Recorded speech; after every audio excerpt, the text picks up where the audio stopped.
And to be quite honest with you, I'm disgusted. I'm disgusted with Sue Bird. Sue Bird has come full circle in her comments on Caitlin Clark, especially after the recent drop in WNBA viewership and declining fan interest. This is what we want. Instead, we're still getting bullshit on viewership numbers. Things got heated between the two, but Stephen A. wasn't about to sit back and let Caitlin Clark take the hate. He's had her back all season, and that wasn't about to change now. What do you mean ESPN? So because I work at my day job on ESPN, I'm supposed to ignore the facts? Sue Bird wasn't a fan of Stephen pointing out the hard truth viewership is down, and there's little real interest in the WNBA finals. Those are simply the facts. I've seen Stephen A. Smith talk about it. I've seen Shannon Sharpe talk about it. And that's what I just don't understand is they work for ESPN. So why are you hating on a product that ESPN that they invest in? Yeah, that's where these viewership numbers are coming. Yeah, it's a business you're in. It's not that they can't. And by the way, it's not that they can't be critical of certain things. They can have their opinions. But that's where I don't understand the frame. Even though Stephen works for ESPN, he still gives his honest take on things. Caitlin is a massive draw, and without her, the WNBA has struggled to keep the same numbers. Sue Bird argues that fans are still showing up and arenas look full, but ticket prices have dropped heavily, and that's the real reason people are still watching. To see tickets at the Target Center in Minnesota selling for as low as $10. $10 for a playoff ticket is wild, but let's be real, if Caitlin were playing, there's no way the WNBA would be selling them that cheap. Shannon Sharpe starts to talk about the attendance and says, like, basically that Caitlin had the highest attendance in the playoffs, which Caitlin Clark played her first 2 rounds in Connecticut, which only holds roughly 10,000, and they got swept, so they never made it back to Cambridge in Indiana to play a home game. So they absolutely did not have the highest attendance. Sue Bird, a WNBA legend and one of the most respected voices in women's basketball, has suddenly found herself in the middle of a heated controversy. It started when she reportedly pointed the finger at Caitlin Clark for the drop in WNBA playoff ratings and falling ticket sales. Her comment shocked many, especially since Clark has been widely credited with bringing huge attention to the game. There is a Caitlin Clark effect on all of basketball, and especially on women's basketball ratings. Kudos to her. She has elevated an entire sport in viewership. Bird, a longtime advocate for the growth of the WNBA, felt Stephen A. Smith's remarks painted the league in an unfairly negative light. To her, it downplayed the hard work of the players and the progress the league has made over the years. She pushed back quickly, determined to protect the WNBA's image and prove it can thrive beyond the impact of just one star. Sue Bird's frustration wasn't only aimed at Stephen A. Smith. She also called out Shannon Sharpe, who, like Smith, emphasized the massive attention Caitlin Clark brought to women's basketball. Both had praised Clark as the key reason for the surge in viewership and popularity, but for Bird, this narrowed focus felt like it overlooked the league's collective growth.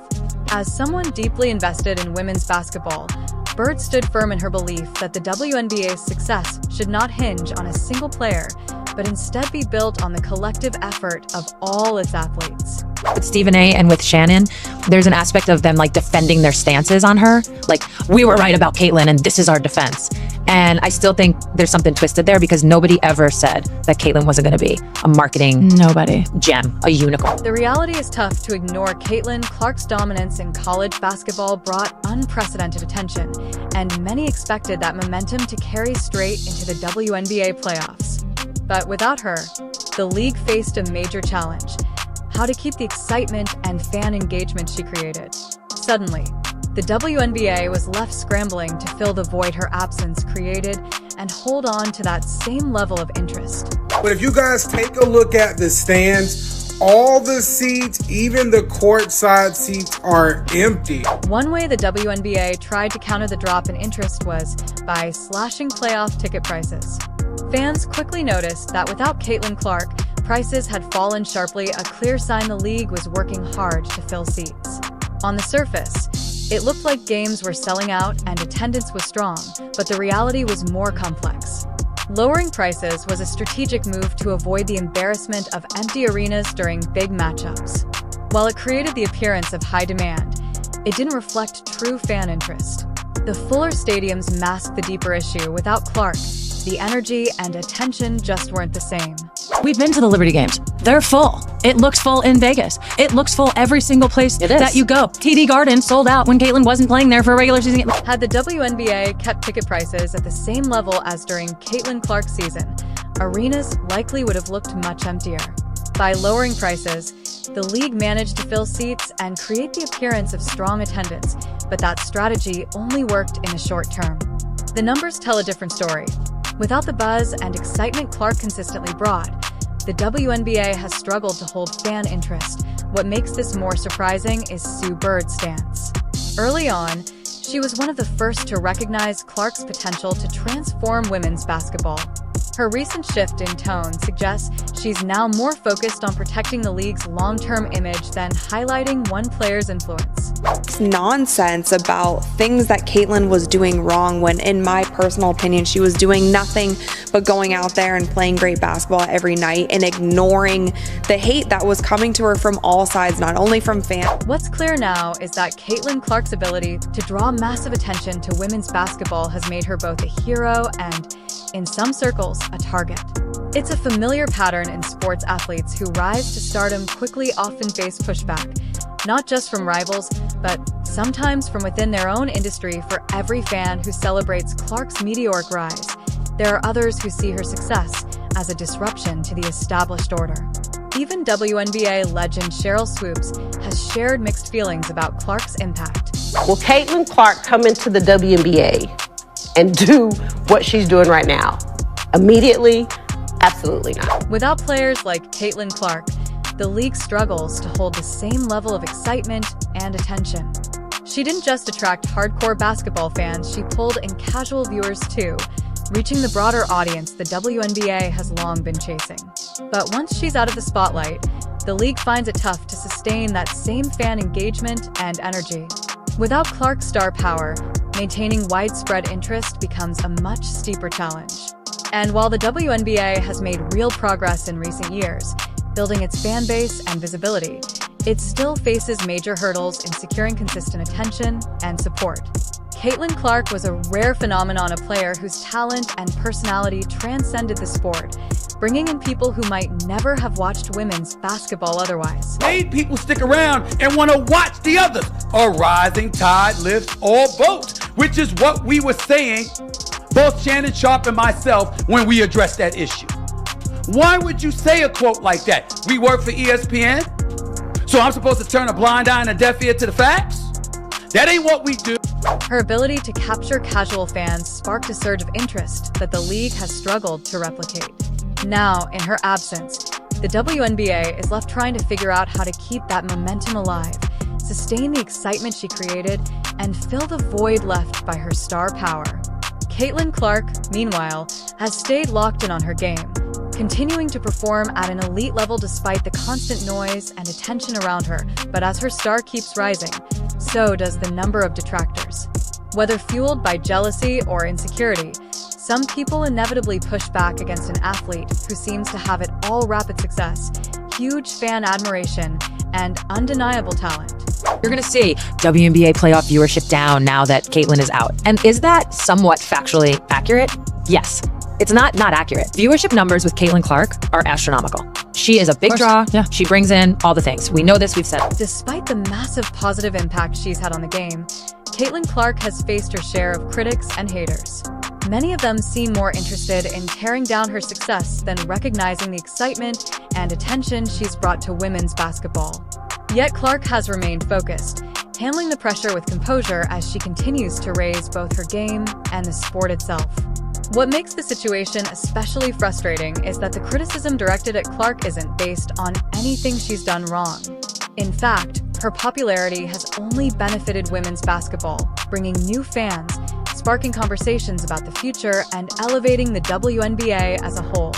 Her stellar performances and magnetic personality have shined a spotlight on the league like never before. Still, instead of universal praise, she's faced skepticism and, in some cases, outright hostility. This backlash feels undeserved, given that all Clark has done is excel and help grow the game in ways the league has long hoped for. And to imply that we should just ignore the impact that Caitlin Clark had on this team, this league, this sport.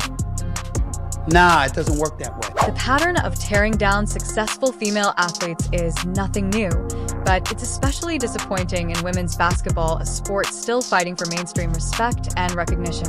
Caitlin Clark has the potential to be a truly transformative figure, much like Michael Jordan or LeBron James were for the NBA, with the ability to attract fans and push the game to new heights. Yet instead of fully rallying around her and maximizing the momentum she brings, parts of the WNBA seem hesitant to fully embrace what Clark represents. This reluctance reflects deeper insecurities within the sport, where groundbreaking success can sometimes be met with resistance. For Sue Bird, that tension is clear. On one hand, she's always advocated for the WNBA's growth and believes the league must be seen as strong and sustainable beyond just one star. But on the other hand, it's impossible to ignore how much of the league's recent surge is directly tied to Clark's ability to draw viewers and generate buzz. Bird's pushback against voices like Stephen A. Smith and Shannon Sharpe likely comes from a desire to protect the league from being viewed as overly dependent on Clark. Regardless of whatever noise has been out there. So when you show that you're able to perform in the face of adversity, to me, that is the true testament to greatness. The reality is that without Caitlin Clark, the WNBA is struggling to hold its ground in the competitive sports world. The league's decision to slash playoff ticket prices is a clear sign they recognize the problem, even if they won't admit it outright. Lowering prices has helped keep arenas looking full, but it's only a short-term fix, not a lasting solution. While the WNBA insists it can thrive without relying on Clark, the numbers tell a very different story. All I know, when they got eliminated from the playoffs, the attendance dropped, the ratings dropped. If the WNBA is more, it is, and I get it. Why aren't people watching? Attendance and viewership have clearly dipped since Clark's absence, highlighting just how vital she is to the league's success. The real challenge now is figuring out how the WNBA can keep fans engaged and generate that same excitement when Clark isn't in the spotlight. Without players of her caliber, the league will need fresh, innovative ways to stay relevant. Legends like Cheryl Swoops and now possibly Sue Bird have voiced concerns about the level of attention Clark receives, even though her soaring popularity has only lifted the league as a whole. Instead of fully celebrating her success and the spotlight she's brought to women's basketball, some within the sport seem uneasy with her rise, questioning whether one player should command so much focus. It all reflects a deeper tension: how to balance the power of individual stardom with the league's broader, collective growth.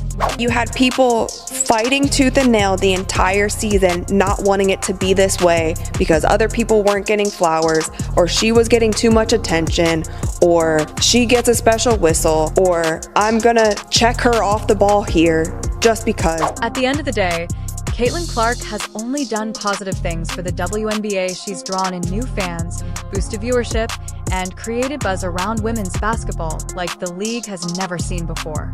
Played Caitlin Clark, like what was your adjustment to her? Because that's really like some Steph Curry type of adjustment. No, Caitlin is tough. She's good as advertised. I mean, in the WNBA, like they said she's struggling and stuff like that, right? She had 20 points in her debut, 10 turnovers, but like, I mean, if you have 20 points in your debut and that's a bad game, then like... That's considered a bad game, that's heavy, bro. What does a good game look like? You know what I'm saying? So playing against Caitlin Clark, like, she's really that good. I feel like the pressure on her is on some LeBron drafted into the NBA type of pressure. Like the pressure is definitely different. There. Like even if she do one wrong thing, the clips is gonna be rolling. Hopefully, over time, more people will recognize just how much Caitlin Clark has done for the WNBA. The league's recent struggles without her should be a wake-up call to anyone who doubted her importance. Without Clark, the excitement, energy, and viewership simply aren't the same, and that should spark serious reflection across the sport. Fans, players, and commentators alike need to acknowledge how vital she is to the future of women's basketball. Clark's presence isn't just impactful, it's essential for the league's continued growth and success. If you enjoyed, make sure to like and subscribe. More videos are on screen now.